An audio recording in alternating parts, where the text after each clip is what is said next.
ಇವತ್ತು ಮಂಗಳೂರು ಬನ್ ಹೇಗೆ ಮಾಡೋದು ಅಂತ ನೋಡೋಣ ಬನ್ನಿ. ಇದು ಮಾಡ್ಕೊಳ್ಳೋಕ್ಕೂ ತುಂಬ ಸುಲಭ. ಒಂದು ಬೌಲ್ಗೆ 3 ಹಣ್ಣಾಗಿರೋ ಬಾಳೆಹಣ್ಣು ಹಾಕ್ಕೊತಾ ಇದ್ದೀನಿ. ನೋಡಿ, ಇಲ್ಲಿ ನಾನು ಪಚ್ಚ ಬಾಳೆಹಣ್ಣು ಯೂಸ್ ಮಾಡ್ತಾಯಿದ್ದೀನಿ. ಇದನ್ನೆಲ್ಲ ಚೆನ್ನಾಗಿ ಸ್ಮ್ಯಾಶ್ ಮಾಡ್ಕೋಬೇಕಾಗತ್ತೆ. ಇದು ಬ್ರೇಕ್ಫಾಸ್ಟ್ಗೂ ತುಂಬ ಚೆನ್ನಾಗಿರುತ್ತೆ. ಈ ಥರ ಒಂದು ಸತಿ ಟ್ರೈ ಮಾಡಿ, ಮಕ್ಕಳು ತುಂಬ ಇಷ್ಟಪಟ್ಟು ತಿಂತಾರೆ. ನೋಡಿ, ಇದನ್ನೆಲ್ಲ ಚೆನ್ನಾಗಿ ಸ್ಮ್ಯಾಶ್ ಮಾಡ್ಕೋಬೇಕು. ಇದಕ್ಕೇ ಈಗ ನಾನು ಸಕ್ಕರೆನ ಸೇರಿಸ್ಕೊತಾ ಇದ್ದೀನಿ. ಒಂದು 3 ಟೇಬಲ್ ಸ್ಪೂನು ಸಕ್ಕರೆನ ಸೇರಿಸ್ಕೊತಾ ಇದ್ದೀನಿ.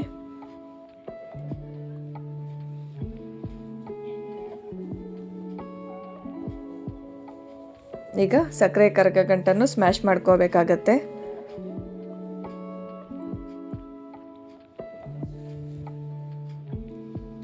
ನೋಡಿ, ಈ ಥರ ಸ್ಮ್ಯಾಶ್ ಮಾಡ್ಕೊಳ್ಳೋ ಬದಲು ಕೈಯಲ್ಲೇ ಚೆನ್ನಾಗಿ ಕಲಿಸ್ಕೊಂಡ್ರೆ ಚೆನ್ನಾಗಿ ಹಿಟ್ಟನ್ನು ಕಲಿಸ್ಕೋಬೋದಾಗತ್ತೆ ನಾವು. ಅದಕ್ಕೆ ನಾನು ಸ್ಮ್ಯಾಶರ್ ತೆಗೆದ್ಬಿಟ್ಟು ಕೈಯಲ್ಲೇ ಕಲಿಸ್ಕೊತಾ ಇದ್ದೀನಿ. ನೋಡಿ, ಈ ಥರ ಚೆನ್ನಾಗಿ ಮಿಕ್ಸ್ ಮಾಡ್ಕೊತಾ ಇರಿ.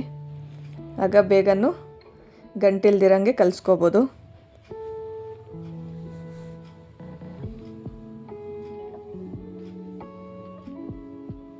ಈ ಟೈಮಲ್ಲಿ ನಾನು ಮೊಸರನ್ನ ಹಾಕ್ಕೊತಾ ಇದ್ದೀನಿ. 1 ಕಪ್ಪು ಹುಳಿ ಮೊಸರನ್ನ ಸೇರಿಸ್ಕೊತಾ ಇದ್ದೀನಿ. ಈಗೆಲ್ಲ ಒಂದು ಸತಿ ಮಿಕ್ಸ್ ಮಾಡ್ಕೊಳ್ಳೋಣ.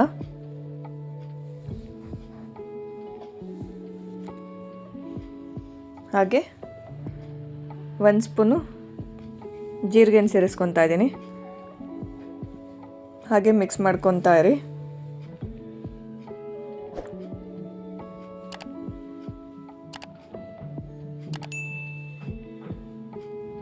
ಇದಕ್ಕೇ ಈಗ 1/4 ಸ್ಪೂನಷ್ಟು ಅಡುಗೆ ಸೋಡಾನ ಹಾಕ್ಕೊತಾ ಇದ್ದೀನಿ.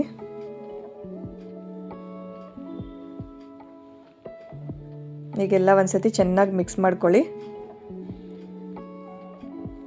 ಈಗ ಇದಕ್ಕೆ ಮೈದಾ ಹಿಟ್ಟನ್ನ ಸೇರಿಸ್ಕೊತಾ ಇದ್ದೀನಿ. ಒಂದು ಸ್ವಲ್ಪನೇ ಹಾಕ್ಕೊಂಡು ಕಲಿಸ್ಕೊತಾ ಇರಿ. ನೀವು ಮೈದಾ ಬೇಡ ಅಂದರೆ ಗೋಧಿ ಹಿಟ್ಟನ್ನು ಸೇರಿಸ್ಕೋಬೋದು.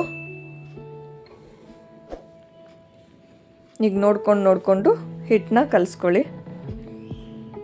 ನೋಡಿ, ಹಿಟ್ಟು ಹಾಕ್ಕೊತಾ ಇದ್ದೀನಿ. ಇನ್ನೂ ಸ್ವಲ್ಪ ನನಗೆ ಬೇಕಾಗ್ತಾ ಇದೆ ಇದಕ್ಕೆ. ಇಲ್ಲಿ ನಾನು ನೀರೇನು ಯೂಸ್ ಮಾಡ್ತಾ ಇಲ್ಲ.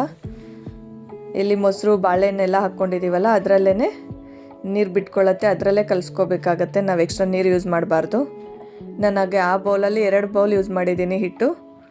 ನೋಡಿಕೊಂಡು ಹಾಕ್ಕೊಳ್ಳಿ. ಚಪಾತಿ ಹಿಟ್ಟು ಅದಕ್ಕೆ ಬಂದರೆ ಸಾಕಾಗತ್ತೆ, ಇನ್ನೂ ಸಾಫ್ಟಾಗೇ ಬರಲಿ. ಈಗ ನೋಡಿ, ಎಣ್ಣೆ ಹಾಕಿ 1-2 ಟೇಬಲ್ ಸ್ಪೂನ್ ಎಣ್ಣೆನ ಸೇರಿಸ್ಕೊತಾ ಇದ್ದೀನಿ ಹಿಟ್ಟಿಗೆ. ಈಗೆಲ್ಲ ಚೆನ್ನಾಗಿ ಒಂದು ಸತಿ ಮಿಕ್ಸ್ ಮಾಡ್ಕೊಳ್ಳೋಣ.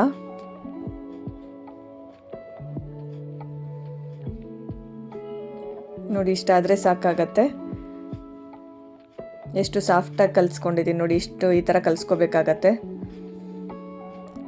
ಈಗ ಇದನ್ನು ರಾತ್ರಿ ಎಲ್ಲ ನೆನೆಯಕ್ಕೆ ಬಿಡಬೇಕು. ಒಂದು 8 ಅವರ್ ಆದರೂ ನೆನಿಬೇಕಾಗತ್ತೆ. ನೋಡಿ, ನಾನು ರಾತ್ರಿ ಎಲ್ಲ ನೆನೆಸ್ಕೊಂಡಿದ್ದೆ. ನೋಡಿ, ಎಷ್ಟು ಸಾಫ್ಟಾಗಿ ಆಗಿದೆ ಹಿಟ್ಟು. ಉಬ್ಬಿ ಬಂದಿದೆ. ಎಣ್ಣೆ ಎಲ್ಲ ಸಪ್ರೇಟಾಗಿ ಬಿಟ್ಕೊಂಡಿದೆ.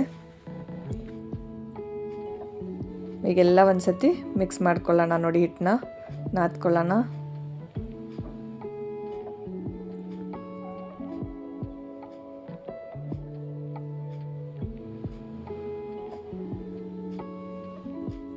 ನೋಡಿ, ಈ ಥರ ರೆಡಿಯಾಗಿದೆ ಹಿಟ್ಟು. ಈಗ ಲಟ್ಟಿಸ್ಕೊಳ್ಳೋಣ.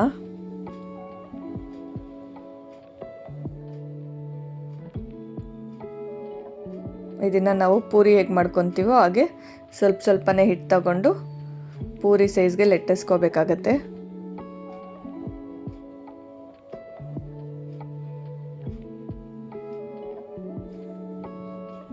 ನಾನಿಲ್ಲಿ ಲಟ್ಟಿಸ್ಕೊಳ್ಳೋದಕ್ಕೆ ಮೈದಾನ ಯೂಸ್ ಮಾಡ್ಕೊತಾ ಇದ್ದೀನಿ. ನೀವು ಬೇಡ ಅಂದರೆ ಎಣ್ಣೆನೂ ಯೂಸ್ ಮಾಡ್ಕೋಬೋದು. ಹಾಕ್ಕೊಂಡು ಎಣ್ಣೆಯಲ್ಲೇ ಲಟ್ಟಿಸ್ಕೋಬೋದು. ತೀರಾ ತೆಳ್ಳಗೆ ಮಾಡ್ಕೊಳ್ಳೋಕೆ ಹೋಗಬೇಡಿ. ಸ್ವಲ್ಪ ದಪ್ಪಕ್ಕೆ ಇರಲಿ. ನೋಡಿ, ಇಷ್ಟು ದಪ್ಪ ಲಟ್ಟಿಸ್ಕೊಂಡ್ರೆ ಸಾಕಾಗುತ್ತೆ. ನೋಡಿ, ನಾನು ಇಷ್ಟು ದಪ್ಪ ಲಟ್ಟಿಸ್ಕೊಂಡಿದ್ದೀನಿ. ತೀರಾ ತೆಳ್ಳಗೆ ಮಾಡ್ಕೊಂಡಿಲ್ಲ. ಎಣ್ಣೆ ಕಾಯಕ್ಕೆ ಇಟ್ಕೊಂಡಿದ್ದೆ. ಎಣ್ಣೆ ಕಾದಿದೆ. ಈಗ ನೋಡಿ, ನಾವು ಫ್ರೈ ಮಾಡ್ಕೊಳ್ಳೋಣ. ಈಗ ಸಣ್ಣ ಉರಿಯಲ್ಲೇ ಬೇಯಿಸ್ಕೋಬೇಕಾಗತ್ತೆ ಆ ಕಡೆ ಈ ಕಡೆ. ನಾವು ಸೋಡಾ ಹಾಕಿರೋದ್ರಿಂದ ರಾತ್ರಿ ಎಲ್ಲ ನೆನೆಸಿರೋದ್ರಿಂದ ಎಷ್ಟು ಚೆನ್ನಾಗಿ ಉಬ್ಬಿ ಬರ್ತಾ ಇದೆ ನೋಡಿ. ಇದು ಈವ್ನಿಂಗ್ ಸ್ನ್ಯಾಕ್ಸ್ಗೂ ಚೆನ್ನಾಗಿರುತ್ತೆ, ಟೀ ಜೊತೆಗೆ, ದಾಲ್ ಜೊತೆಗೆ ಚೆನ್ನಾಗಿರುತ್ತೆ, ಚಟ್ನಿ ಸಾಗು ಏನರಲ್ಲಿ ಬೇಕಾದರೂ ತಿನ್ಬೋದು. ಇದು ತುಂಬ ಚೆನ್ನಾಗಿ ಬರುತ್ತೆ.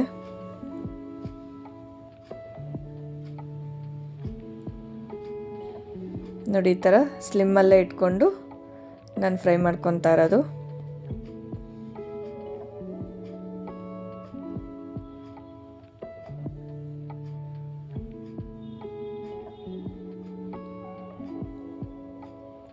ಈಗ ಎರಡು ಕಡೆ ಬೇಯಿಸ್ಕೋಬೇಕಾಗತ್ತೆ.